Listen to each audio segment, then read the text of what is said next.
A paz do Senhor Jesus. Para quem não me conhece, meu nome é Veridiana Yanase e hoje a gente vai estudar um pouquinho acerca da Bíblia. A Bíblia, todo mundo já conhece, é a palavra de Deus e é uma coleção de 66 livros que foram escritos por homens, porém inspirados pelo próprio Deus, e registra toda a história do povo eleito, do povo escolhido e da salvação através de Jesus Cristo e tudo aquilo que ele fez, né?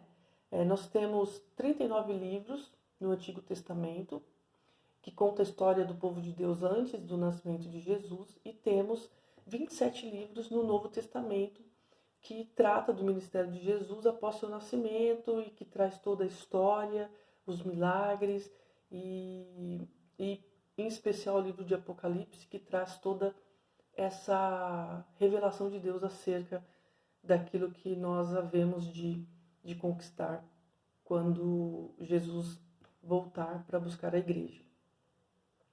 Aqui na Bíblia nós temos 5 livros conhecidos como Pentateuco, que é a Torá, que é o livro do povo dos judeus, né? Então nós temos Gênesis, Êxodo, Levíticos, Deuteronômio e Números. Na verdade, a sequência é Gênesis, Êxodo, Levíticos, Números e Deuteronômio. Esses 5 livros, ele fala, Gênesis que fala da criação de todas as coisas, do chamado de Abraão, do seu filho Isaque, a quem Deus prometeu, né, como sendo o filho da promessa. Fala de Jacó, fala de José, que são os grandes homens, né, desse primeiro período a quem Deus chamou. Evidentemente que fala também de Noé e de outras questões as quais precisamos saber. O livro de Êxodo trata da vida de Moisés, onde o povo estava cativo no Egito, e Deus levanta Moisés para salvar aquele povo, e esse povo passa pelo Mar Vermelho e chega até a Terra Prometida. Levíticos vem a lei, é a orientação de Deus, pelo seu servo Moisés, aquele povo, para que as pessoas ali naquele tempo fossem diferentes dos povos pagãos. Então Deus estabelece ali um tipo de conduta, né? Como até hoje, né? Nós devemos fazer a diferença no mundo. Então nós temos que adotar um comportamento diferente em santidade diante da palavra de Deus.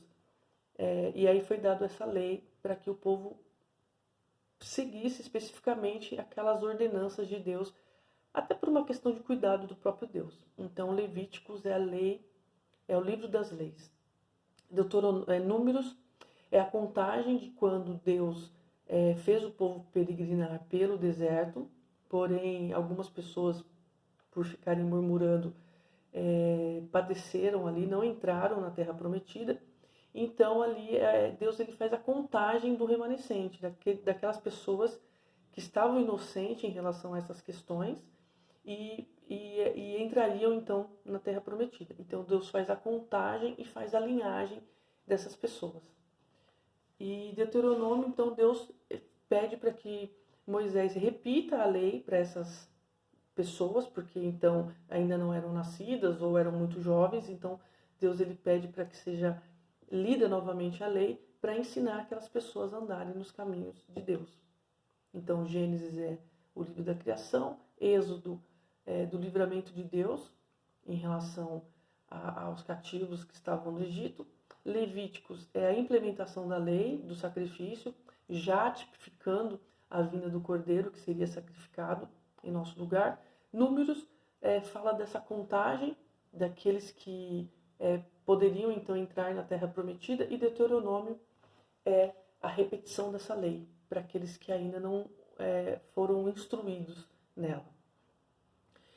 De Josué até o livro de Esther, são livros que contam histórias desse povo. Porque depois que eles saíram da terra do Egito, eles foram conquistar as terras que Deus havia prometido a Abraão. Então, vem o livro de Josué, de Juízes, Ruth, Samuel, livro dos Reis, Crônicas, Esdras, Neemias e Esther. Resumidamente, o livro de Josué fala de um tempo onde Josué ele se dedicava inteiramente à pregação da palavra. Então ele exortava o povo todos os dias. E a palavra revela que durante esse governo estabelecido por Deus através da vida de Josué, esse povo não andou errante. Então, assim, a gente percebe quando um líder se posiciona de acordo com a vontade de Deus, ele conduz esse povo a andar em santidade. E foi o que aconteceu com Josué, que foi um homem extremamente exaltado, a quem substituiu Moisés, né? Que o correto seria os filhos de Moisés ficarem no seu lugar. Mas Deus olhou para Josué e escolheu Josué para liderar aquele povo e para conquistar Canaã, a cidade prometida, desde os tempos de Abrão. E depois o povo se rebela contra Deus, eles não querem mais o governo de Deus, então se estabelece ali o período dos juízes, por isso o nome do livro, Juízes. E ali Deus levanta vários juízes para julgar o povo, porque o povo vivia fazendo o que era errado aos olhos de Deus. E aí tem a história de Débora, de Gideão, tem a história de Sansão, que são histórias bem conhecidas, que são juízes, são histórias contadas aqui nesse livro.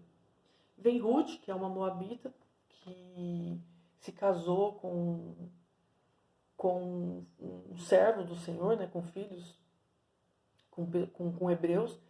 E Ruth, ela era de um povo que não temia Deus, mas ela faz uma escolha sensata quando ela resolve seguir a Noemi, a sua sogra, e ela diz que o Deus de Noemi seria o seu Deus, que o seu povo seria o seu povo, e que aonde ela estivesse, Ruth também estaria.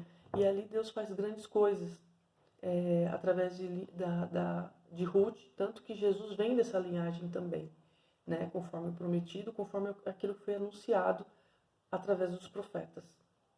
Então é uma história fenomenal de uma mulher magnífica que Deus ele tira, né, de um lugar e coloca diante de um homem chamado Boaz, e ali tem toda uma representação da igreja e do próprio Cristo. É muito interessante a gente ler. Depois tem, depois dessa passagem, depois desse livro de Ruth, Deus então ouve o clamor de uma mulher chamada Ana, vem o nascimento de um menino chamado Samuel, e Samuel é o grande profeta. E ele ali vai orientar diversos reis. Inclusive foi ele quem ungiu o primeiro rei de Israel, que é Saul, e ungiu também a Davi. Depois tem 2 livros chamados Reis e 2 livros chamados Crônicas, que vão contar a história dos reis de Israel. Né? Então, esses 4 livros, na verdade, contam as histórias dos reis de Israel. Depois vem Esdras e Neemias, que foram pessoas, homens, né, chamados para restaurarem a Jerusalém e receberam um chamado de Deus nesse sentido, para conduzir o povo, né, à vontade de Deus, e para que tudo aquilo que tinha sido levado cativo e tudo aquilo que tinha sido destruído fosse restituído por Deus através desses 2 grandes homens. Depois, por último, vem o livro de Esther, que na verdade é Hadassah, o nome dela, mas para que ela pudesse entrar no palácio do rei Assuero, ela teve o seu nome mudado para Esther.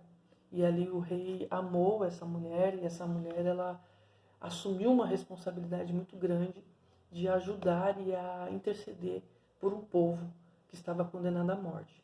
E também aí nós vemos a representação da noiva e de um rei poderoso, que é o nosso rei Jesus. Depois nós vamos para os livros poéticos, que é Jó, Salmos, Provérbios, Eclesiastes e Cantares. Então aqui, o livro de Salmos são cânticos, não são capítulos, são números. Então, são livros basicamente com cânticos de Davi, Asaf, entre outros, mas a maioria é de Davi. Vem Provérbios, que foi escrito, tanto Provérbios como Eclesiastes, como Cantares, foi escrito pelo filho de Davi, né, Salomão, que também foi rei, embora tenha se perdido ali um pouco no caminhar, mas era um homem a quem agradou também o coração de Deus. Jó é o livro mais antigo, embora esteja no meio da Bíblia, mas é o livro mais antigo que a história registra. A Bíblia ela não está escrita numa ordem cronológica, mas sim sistemática, para que nós pudéssemos compreender, né? Senão, porque a gente não pode ler a Bíblia como um livro sequencial. A gente tem que ler a Bíblia em oração para que Deus possa falar e revelar os mistérios daquela palavra, né? Porque Deus ele tem uma linguagem muito figurada para falar conosco. Então a gente tem que meditar na palavra para poder ter compreensão daquilo que realmente Deus está querendo aplicar na nossa vida. E o livro de Provérbios é um livro onde o rei Salomão ele coloca ali toda a questão da sua desobediência e do querer de Deus. Então ele traz para a gente, né, esse relato de que a sabedoria é aquilo que nos sustenta, né, a sabedoria em obedecer a Deus. O livro de Jó traz a história de um homem que tinha tudo, mas que num determinado momento ele foi colocado à prova porque Satanás desafia Deus em relação à vida de Jó. E Deus, conhecendo o coração de Jó, aceita esse desafio e conta a história de um homem cuja paciência é narrada, né, e é citada também no Novo Evangelho, porque foi um homem, embora ele tivesse murmurado em razão das suas dores, ele nunca pecou diante de Deus, ele nunca blasfemou, ele nunca tirou de Deus o que é de Deus, ele nunca desconstruiu a imagem de Deus diante das pessoas, né? Então ele disse, Deus deu, Deus tomou. Nu saí do ventre da minha mãe, para lá nu voltarei, porque sou pó. Então aqui é uma grande história, né? Para que a gente possa aprender a lidar com as questões, tanto quando nós temos, quando nós não temos. Deus continua sendo Deus. Se formos pobres ou ricos, Deus, ele não está muito preocupado com essa condição social nossa, ele está mais preocupado em nos salvar através de Jesus Cristo, tanto que ele não nos enviou Jesus para nos tornar ricos. Ele enviou Jesus para que aprendêssemos os princípios da lei e aprendêssemos que nele foi pago todos os pecados, né? Então, é interessante nós lermos a Bíblia como um todo, porque um livro complementa o outro. E é isso. E o livro de Cantares é um livro romântico, é um livro onde o rei Salomão escreve para sua amada. É um livro até sensual, né? Mas que também representa essa intimidade, né, entre Jesus e a sua noiva, que somos nós. Isaías, Jeremias, Lamentações de Jeremias, Ezequiel e Daniel são os profetas maiores, no sentido não que eles são melhores, mas são os livros maiores em número de profecias. Isaías é o livro messiânico, é o profeta messiânico que em todo o direcionamento de Deus ele já anuncia a vinda de Jesus, tanto que Isaías tem uma fala que eu gosto muito, que é o menino nos nasceu. Então desde aquela época ele já anunciava esse menino que nasceria. Depois vem os livros de Oséias, Joel, Amós, Abadias, Jonas, Miqueias, Naum, Abacuque, Sofonias, Ageu, Zacarias e Malaquias, que são os profetas menores nessa questão da quantidade de profecias, mas todos eles eram igualmente honrados por Deus. Aqui acaba o Antigo Testamento e aí nós temos o Novo Testamento, com o nascimento de Jesus, que zerou a contagem do tempo e começaram uma nova contagem. Então nós estamos no ano 2019 pós-nascimento de Cristo. E aí nós temos o Novo Testamento e os quatro primeiros livros, Mateus, Marcos, Lucas e João, ele traz o Evangelho de Jesus Cristo.